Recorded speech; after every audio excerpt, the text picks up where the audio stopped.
Assalamualaikum warahmatullahi wabarakatuh. Halo sahabat belajar, bagaimana kabarnya hari ini? Semoga tetap semangat untuk terus belajar. Sahabat belajar, mari kita mulai membahas materi.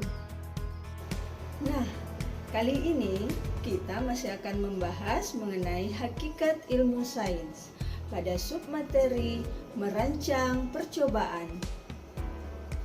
Tujuan pembelajaran pada materi ini yang pertama, mampu menyebutkan langkah-langkah dalam metode ilmiah.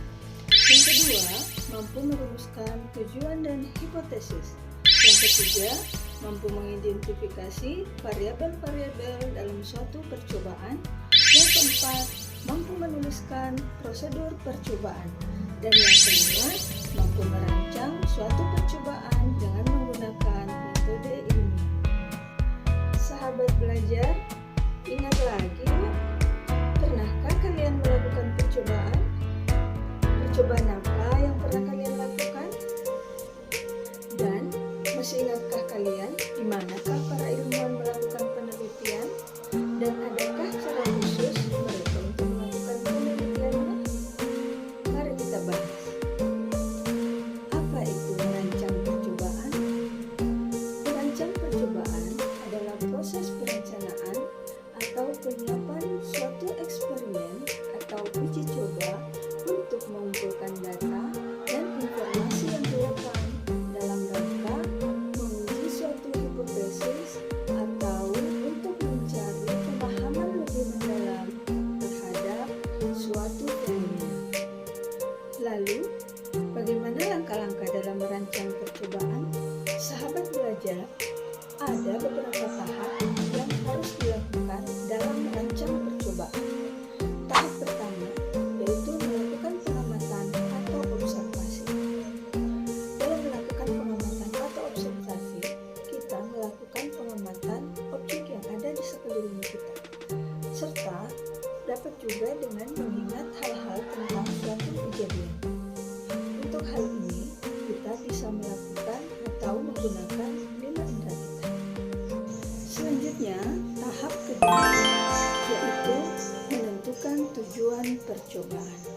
Tujuan percobaan bisa diajukan dalam bentuk pertanyaan, di mana pertanyaan mengacu pada pertanyaan ilmiah. Contohnya adalah, apakah aglaonema dapat tumbuh lebih baik dengan cahaya matahari atau tanpa cahaya matahari? Tahap ketiga yaitu merumuskan hipotesis. Apa itu hipotesis? Hipotesis adalah dugaan sementara atau jawaban sementara dari tujuan percobaan yang kita ajukan. Contohnya, tanaman aglaonema tumbuh lebih baik dengan diberi cahaya matahari daripada tanaman aglaonema yang tidak diberi cahaya matahari. Tahap keempat adalah menentukan desain percobaan. Apa saja yang perlu dilakukan dalam desain percobaan? Dalam desain percobaan, kita melakukan atau menentukan variabel yang kita gunakan, baik itu variabel bebas maupun variabel kontrol. Kemudian, menentukan alat dan bahan yang akan digunakan, serta menentukan prosedur kerja dari percobaan yang kita lakukan. Tahap kelima adalah melakukan eksperimen. Adalah suatu proses untuk mengumpulkan data dan menganalisis hasil. Tahap keenam adalah mengumpulkan dan menyajikan data. Data yang kita kumpulkan atau kita sajikan dapat dalam bentuk tabel, dalam bentuk grafik, atau dalam bentuk diagram, yang tujuannya adalah untuk menjelaskan hasil penelitian yang kita lakukan. Tahap ketujuh yaitu menarik kesimpulan. Menarik kesimpulan dengan cara menghubungkan antara hasil eksperimen yang kita dapatkan dengan hipotesis kita. Apakah hipotesis yang kita buat terbukti atau tidak? Tahap ke-8 atau tahap yang terakhir yaitu menyusun laporan percobaan.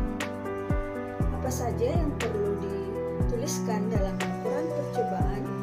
Yang pertama adalah tujuan percobaan, kemudian yang kedua adalah hipotesis, yang ketiga adalah alat dan bahan yang kita gunakan, yang keempat adalah prosedur kerja, yang kelima adalah hasil atau data yang kita dapatkan, yang kelima adalah kesimpulan.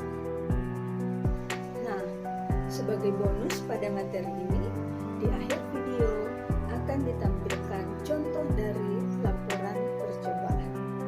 Sekian materi kita kali ini. Jangan lupa tetap semangat dan tetap belajar. Assalamualaikum warahmatullahi wabarakatuh.